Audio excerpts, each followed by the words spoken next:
Um, Comic-Con sort of wasn't really spectacular. We didn't really have very much from both the Marvel panels and the DC panels. Everyone was expecting huge reveals and sort of a series of mega announcements that would have blown our minds. Unfortunately, did not happen. And I think everyone is a bit. I think there are a few of us who are a bit disappointed um, with the news. But I'm going to just talk about the stuff that was announced and finish my Comic Con related related material. So as you can see here, I'm gonna start with the rest of the promotional pictures. As you can see, this is Hawkeye fighting Ultron. Hawkeye appears to be able to um, fight off the Ultrons with his arrows, which is good. But the picture doesn't really reveal very much about what Hawkeye will be doing in the movie. And I think that's a bit unfortunate, really. We see that he's able to hold his own, but unlike with the other pictures, I don't really get very much of a readout in this image about what he's going to be like as a character. And that kind of disappoints me. So now for Quicksilver. Quicksilver is it looks very interesting. But as I said on one of my posts for Beyond the Trailer, Quicksilver and Scarlet Witch won't automatically have their costumes. These two heroes are just starting out, and they're not going to be able to go buy or go create their own costumes. And I actually do like Quicksilver's look. It's got a very interesting street vibe, just like Scarlet Witch's goth look. And I also think it's interesting that we see a blue blur as he races through what looks like a army of Ultrons, which is really interesting as well. And yeah, I just really like his costume. Obviously, I don't want the costume to be like that forever, but for this movie, it works for me. And also in the background, it looks like we can see just where Thor Cape is, that figure floating above all the Ultrons. That that very much looks like Vision to me. And I think that is a really cool reveal. I'm very much looking forward to that character. We obviously don't really see anything like what he actually looks like, but it's cool to have him there. So now for the Thor costume. The Thor costume looks really interesting. In this picture, he looks like he's bulked up a little bit, and the new look to Thor's costume also looks very interesting. And in this picture, he looks like a god. He looks very imposing, and looks like Ultron is going to find it very difficult to fight Thor. Sort of because Thor is a god, can Ultron necessarily defeat the God of Thunder? And I very much like that idea. And we can see sort of lightning blasting the Ultrons in a very, very unique way. And I like this promotional artwork. It tells me that Thor is still going to act like a god. So, the now first of all, I don't really like the background and all of that white where the Hulk is fighting the I don't like all that white background. Other than that, again, it is very consistent to the theme of these characters are going to be overpowered by by the by the Ultrons. Hulk, like Thor, isn't being overpowered by the Ultrons, and if anything, it looks like the Hulk is going to have a more easier time fighting the the Ultrons than a few of the characters. So yeah, I just think my only problem is the white background. Other than that, it's fine.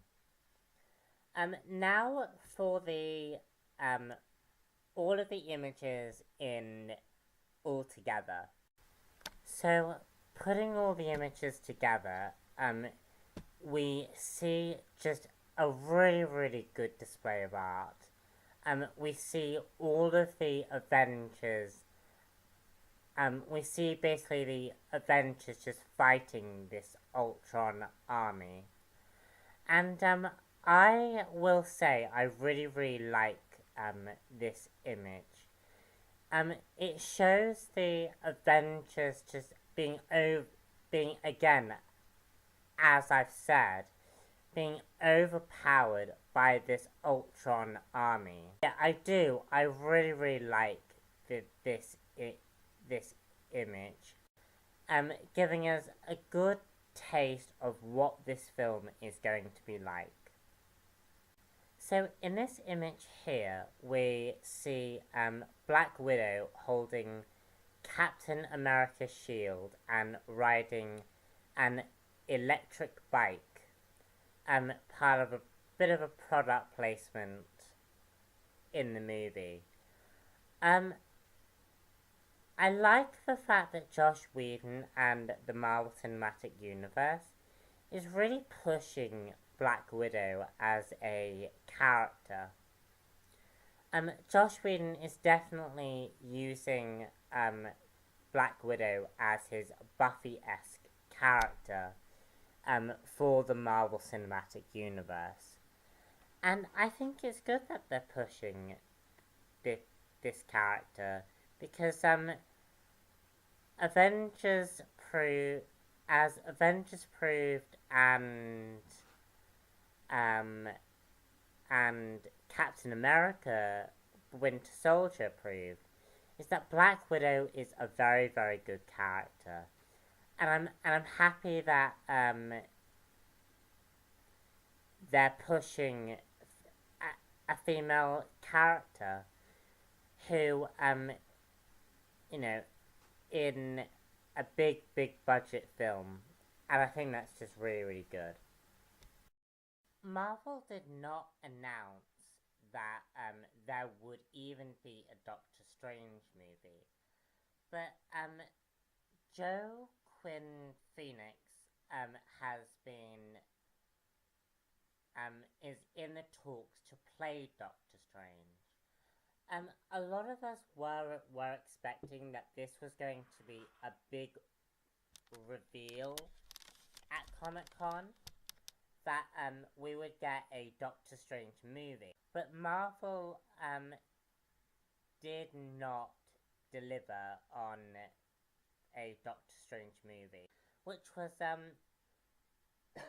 which was very, very, very strange.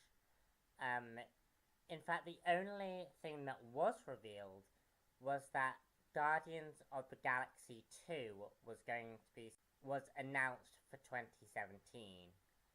And also there would be a Guardians of the Galaxy animated series. But no but no Doctor Strange movie, no Black Panther movie, no Captain Marvel. And I think the reason why this wasn't announced and why um, all of the other things weren't announced is that I think Marvel just hasn't cemented Phase 3 yet. I think they've been so focused on Phase 2 and so focused on Avengers and Ant-Man and getting those films right that Phase 3 just hasn't really entered their focus yet. As far as my thoughts on Joe Quinn as Doctor Strange, I don't really see it, to be perfectly honest, but I'm sure we will get a surprise when we see him act out the role. So now for some rather unfortunate news regarding Ant-Man. Ant-Man has been reported that they've lost 3 members of their cast from the movie. This is really, really upsetting. This is maddening how ridiculous this is. Um, the very fact that we've lost 3 members of the cast just goes to show that this movie is not ready for a 2015 release date. And as I was saying about the announcements, Marvel has not got this film sorted, and it's holding up the line for Phase 2. For Phase 3. And it's really, really unfortunate that that this is happening to Ant-Man, of a film that could have been really, really good, and it's unfortunately not managed to get it together. And it was announced that we are getting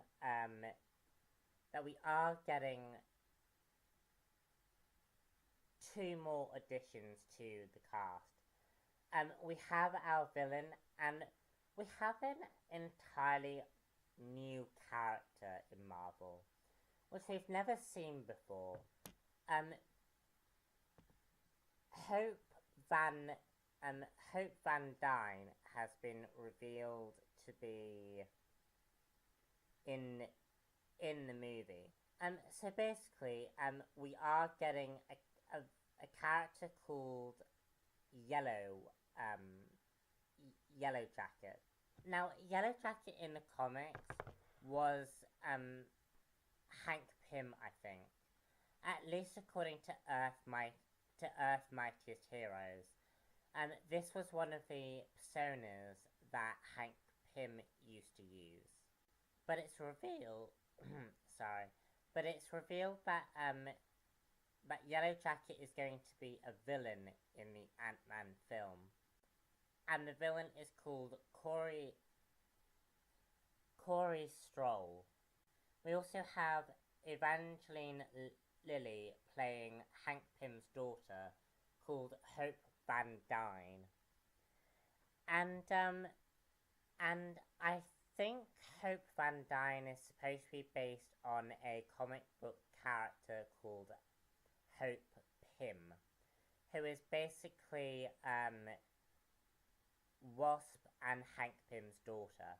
I believe that Hope Van Dyne is actually Hank Pym and Wasp's daughter. It should be interesting to see whether or not they will cast the original Wasp in the film, or whether she'll be deceased in the film. We just don't know. I am going on the theory that Hope Van Dyne is the daughter of Hank Pym and Wasp, and that and that if and that the Wasp died at some point in the past. Now for some Agent of S.H.I.E.L.D. Season 2 news. Agent of S.H.I.E.L.D. Season 2 seemed like a bit of a cop-out to me. And the reason why I say Agents of S.H.I.E.L.D. was a bit of a cop-out was because much of Season 1 wasn't that great. It only got good right up to the point where Hydra was introduced into the Marvel Cinematic Universe. It was announced that the big bad for Agent of S.H.I.E.L.D. Season 2, a character called Kraken from Marvel's Secret Warriors comic book series. And Kraken is going to be basically a Hydra remnant. It was also announced that a character called Nick Blood, Nick Blood will be playing an MI6 special agent called Lance Hunter, doing something. And interestingly, Lucy Lawless, the actress who played Xena the Warrior Princess, has been announced that she is going to be playing an agent of S.H.I.E.L.D. named Isabel Hartley. This is very, very exciting news. If you don't know who, if you've never watched Xena the Warrior Princess, Lucy Lawless was one of the several women in the 90s who she was one of the most strongest female characters from the 90s, and it's really cool to see her joining the cast for joining Agents of S.H.I.E.L.D. and being part of the Marvel Cinematic Universe. Finally, we got a reveal that a character called Mockingbird will appear in Agents of S.H.I.E.L.D. Now, if you don't know who Mockingbird is, I think she's one of the love interests of Hawkeye, and basically, Mockingbird is the equivalent to basically Black Canary, and Mockingbird is an agent of S.H.I.E.L.D. Also, Agent Carter, the TV series based off Agent Carter from Captain America, was announced, and filming is expected to begin in September 2014. Again, we don't know anything about what's happening with Agent Carter. Oh, apart from the fact that we are going to get the original Jarvis in Agent of S.H.I.E.L.D. Now, for those of you who are not comic book veterans, Jarvis was not originally a computerized character. Jarvis actually used to be a real-life human being. And it looks like we are going to get the butler for Tony Stark. So now for some DC news. Not much, like Marvel, not much was announced at this year's Comic-Con, and it was really, really disappointing.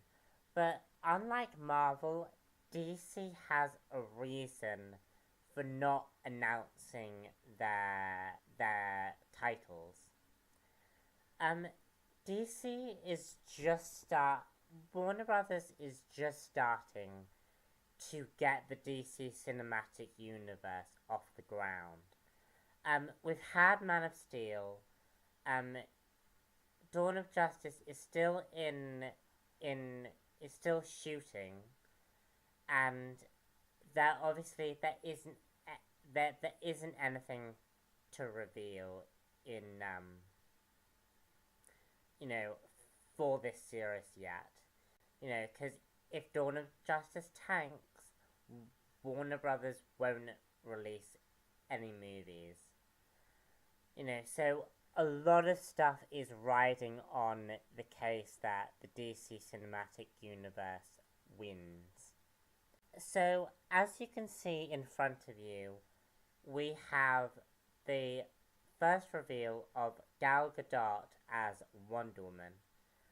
Sorry that it's so far away. I think if you put it on full screen, it might be better.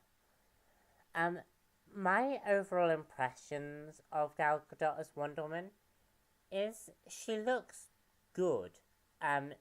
Doesn't look amazing, but looks good. Personally, I would have maybe preferred the traditional look seen in the comics, but in this image, she looks like an Amazonian warrior, which is one of the key things that Wonder Woman has to be. She has to be presented as an Amazonian warrior. And she kind of reminds me actually of the Amazonian of Xena in a way. We don't know how long Wonder Woman has been active for as a superhero, and we really don't know a lot about Gal Gadot's portrayal of Wonder Woman. So this look is all we have, and from the looks of it, I really dig her look. I'm going to just show you one image that was found on the internet regarding the images shown with Batman and Superman. In my last Comic Con announcements, I said that Ben Affleck looks like he's going to be playing a very stylized Batman. And from this image, I think I might be right. I don't know what you guys think, but I think I'm right. This looks really good. This almost looks comic book, and it reminds me so much of The Dark Knight Returns. This is the armored look that Ben Affleck will be using. And from this footage we get to see Superman, and we get to see the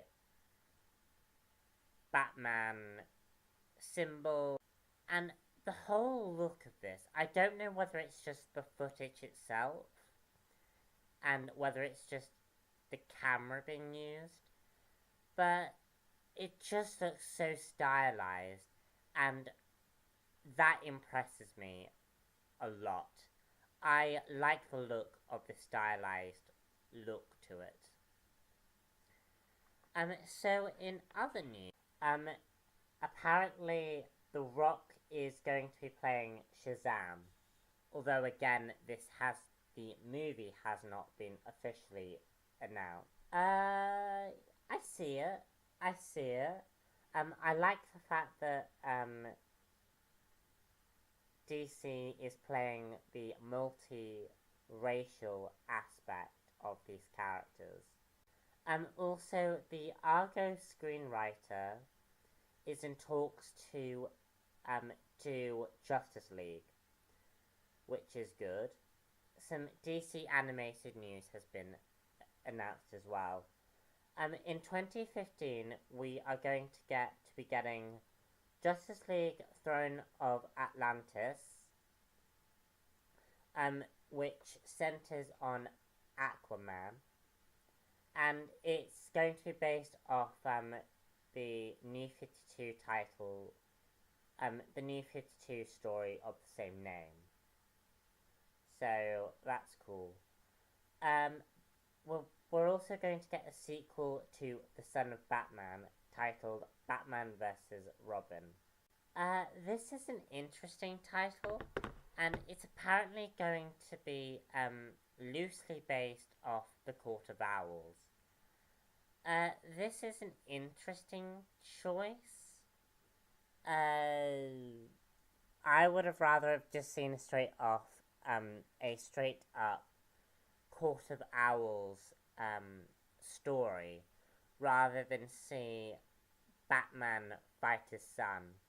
That doesn't seem very much like Batman to me. And finally, Bruce Timm, the person who did Batman the Animated Series and Superman the Animated Series, is doing another animated DC movie titled Justice League Gods and Monsters. And that about wraps up the movie stuff.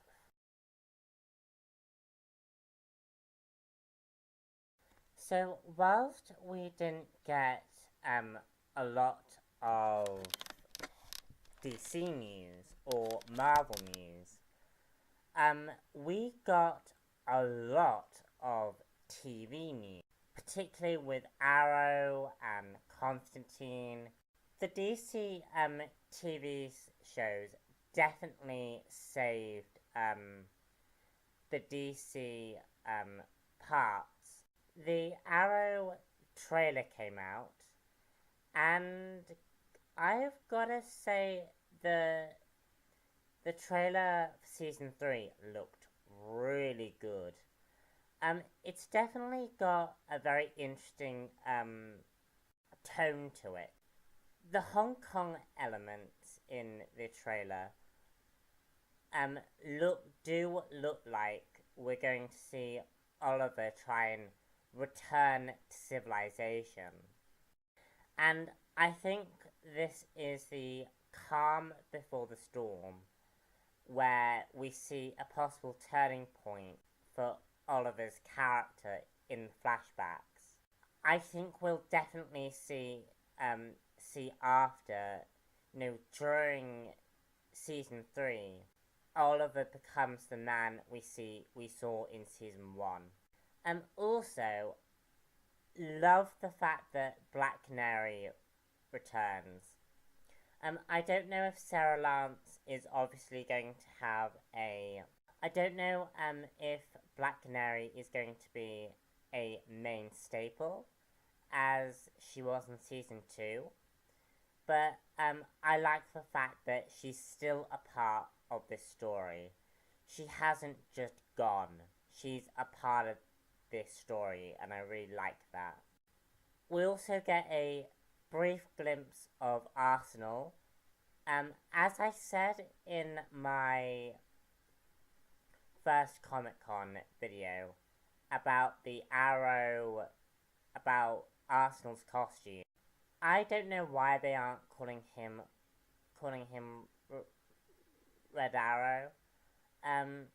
He just looks like Red Arrow, and I wish they'd called him Red Arrow.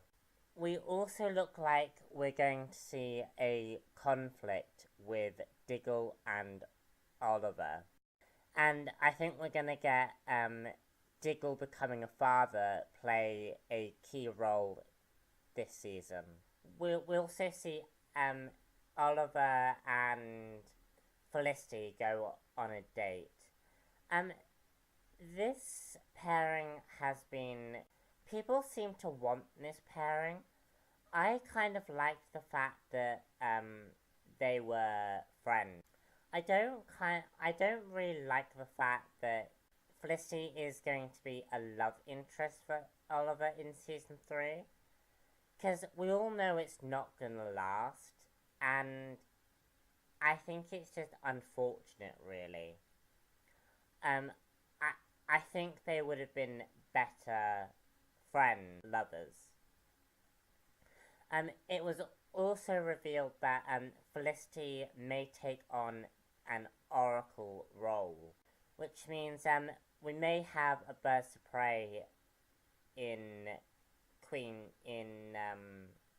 Starling City, which is pretty cool. I understand why they can't use Barbara Gordon. It would have been nice if they had used Barbara Gordon, but Felicity is evidently going to play that role certainly in CW's universe. So I can work with that. We also got a preview for Ra's al Ghul. This Ra's al Ghul differs from the one seen in Batman Begins, and it's a very, very comic book accurate Ra's al Ghul. And I'm really, really looking forward to this villain. He was referenced in season 2 quite a lot, and now we finally get to see him as the big bad of season 3. It was also announced that we're getting Wildcat. Now, Wildcat in the comics is the tutor for Black Canary. He helped train her and is a member of the Justice Society. I called it as soon as Stephen Amell posted a picture showing a boxing ring. We also get a slight appearance of Brandon Routh as Ray Palmer, and he looks really good too. So really, really am looking forward to this show, and I just think it's going to be great. So the second Constantine trailer came out, and I've gotta say I really liked this trailer. I love the fact that they are keeping to a comic book accurate Constantine, and he's something a bit different, and I think and that's definitely something that I got from this trailer. It's going to be something very, very different. Other than that, there's not much information to really take out of it. It's very much the same as the first trailer. However, the one thing I do have to address is the Dr. Fate reference. Hell friggin' yes. I got really, really excited about the Dr. Fate reference in this trailer. And I think it looks like we're going to have the magical side of the DC universe really play out in Constantine. And I also think it's interesting because in Arrow they're using Wildcat, and in here they're using Dr. Fate. So are we going to be seeing more Justice Society members in the TV shows? Because if they do, I will really, really dig that. Because the Justice Society members are very intriguing. Looks like Constantine will be struggling with a mistake from his past, and that will pull him back into the demon world. And also, the main female lead sort of is kind of similar to the movie Constantine, and it looks like she's going to be taking down the same type of journey. I would be really, really interested if they turned this character into Zatanna. I think she would be good as Zatanna, and I really, really want Zatanna to appear in this movie. So, just some really, really good footage that came out with the new Constantine trailer. I am really, really excited about Constantine. I'm really, really excited about Constantine.